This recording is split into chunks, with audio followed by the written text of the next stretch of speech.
E aí pessoal, beleza? Descobri um probleminha aqui no carro aqui. Tava dirigindo ele, né?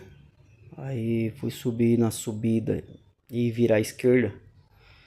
Aí eu fiz assim com o pneu, ó, lado esquerdo. Aí começou a estralar. Estralar. Um barulho do caramba.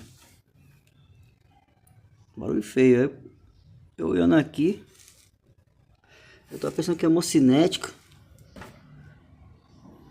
Que é a hemocinética dele. Não, fiz o teste aqui. Nada. Aí suspendi ele. Suspendi com o macaco, né? Coloquei o negócio ali. Suspendi com o macaco. Aí soltei ele com tudo. Aí eu tenho quase certeza que deve ser isso aqui, ó. Olha. Acho que estourou o rolamentinho dele. Estava fazendo barulho. Tá vendo? Olha a diferença do outro lá, ó. Olha a diferença. Aí rodei pra lá, pra cá, pra lá, ó.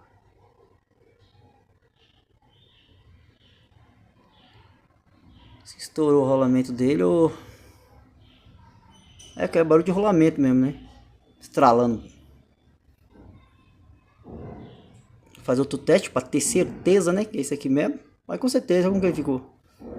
Outro teste aqui também na hemocinética. Testei na subida de novo, ó. Tá estralando muito. Vou fazer um teste, né? Vou filmar pra vocês o barulho. Quando estiver na rua, eu filmo pra vocês verem o barulho. Estralo e uma batida, né? Faz aquele estralo assim e uma batida depois, né? Que você esterça tudo de novo, faz uma batida.